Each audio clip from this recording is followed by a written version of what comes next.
prepare to celebrate America's 250th birthday, which happens later this summer, we are taking a look at one of the biggest events in Utah that's preparing for its last run, the Sundance Film Festival. For decades, this event spotlighted indie films, attracted countless people tied to Hollywood, and we're talking about producers, writers, actors, and directors, and that's just to name a few.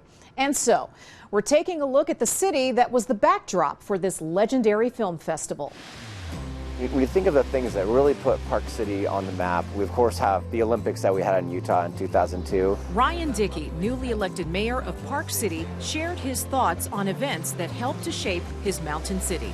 But the Sundance Film Festival really, put us on the map and made us, a cultural destination in a way that I think other ski towns didn't really have that marquee name attached to it. Brought so many people here that wouldn't have experienced our town otherwise. Through Sundance, the world took a second serious look at Utah. When A-list celebrities descend on your town and they bring the paparazzi with them, all of a sudden you're in the news. So we're seeing Park City featured in places that aren't used to, featuring ski towns. The world came here, the press was here, musicians were here, actors were here, the folks who came for the party were here. They're spending money and also getting a taste of the restaurant scene in the Mountain West, including some unexpected flavor, which is good for business. What are you making now? So right now I'm making our homemade roti flatbread.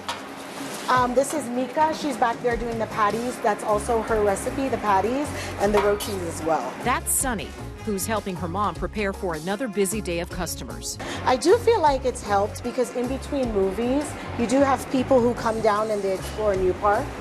And so they come down and they're like, there's a Jamaican restaurant here.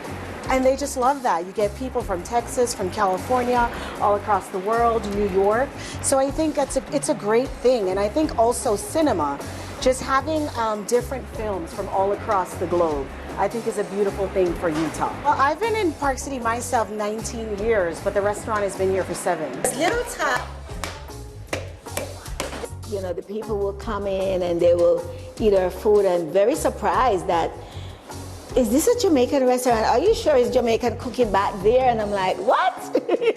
Sharon Grant is the owner of 11 House Authentic Jamaican Food in Park City. They see me and people are happy and then they want to eat the food, but they're always curious to know that black people out here in Utah. And I'm like, yes, we are here. It's beautiful. I like this place. So then do you start using your accent and tell them? Oh yeah. Me always use my accent. Let's say they come in and I come out the window. Me say, wow, boy, Jamaican, you all right? And then they go, oh, this is the real deal. Me say, yeah, man, we there. Okay. Yes. Story behind 11th House is my mom we used to throw parties in New York. My mom used to love to cook, still does. And we would invite a bunch of friends and family over to party. And so when we moved out here and she retired from her other job, we figured why not open up a restaurant. And for some reason, when we go back into history and check it out, it was always like, is either the 11th day or the 11th month or, and so, my daughters, they all sat together and decided, Mom, 11th House would be a great name to call it. And instead of they call it house, House, they decided to spell it a different way. It's estimated 40,000 visitors from all over the U.S. and world descend on this small town during the Sundance Film Fest. We embrace it and we love our international tours. It's so fun to meet people from other countries. Kristen Doyon is the co-owner of Flight Boutique on Park City's Main Street. We're a women's, children's store. We carry shoes, accessories. We want something unique for everyone here. We cater to an array of ages and we really just want everyone to be able to come in here and shop, keep the price point to where it's affordable for all, and find something that you're not going to find anywhere else. Has Sundance Film Fest helped you at all with business? Yes. Over the years, it's been wonderful. It seemed to have changed after COVID. Celebrity sightings? Here and there, we've had a couple shoppers. I won't name names, but you can kind of see the crowds following people down the street, and you always know there's a celebrity behind or in front. Doyon is mentally preparing for this year's final run of Sundance in Park City before the film fest moves to Boulder, Colorado.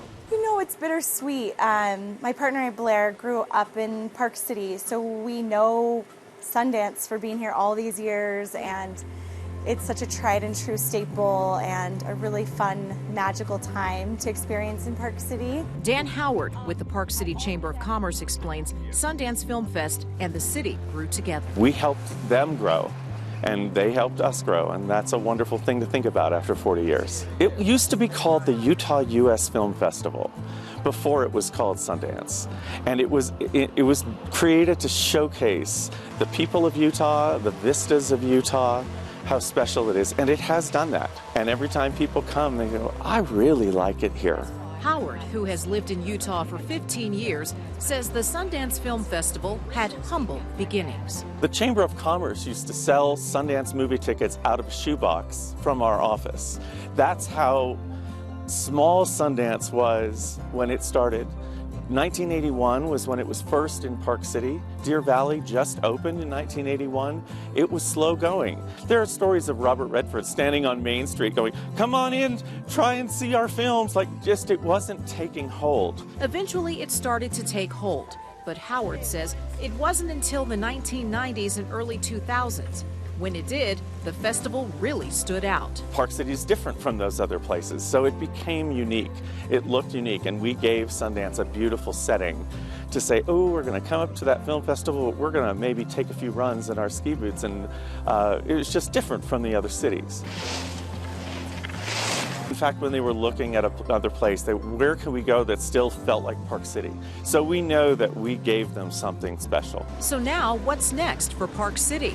Let's circle back to the mayor. Something organic will occur here, allows us to lean in on the arts, lean in on local arts, maybe imagine a little bit about what could come next after Sundance, but we know something else organic and new, culturally, will pop up to fill that space that Sundance leaves.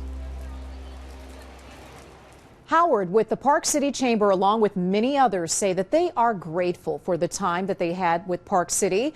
It's likely that volunteers from Utah will continue in some form or fashion to stay connected to the Sundance Film Fest.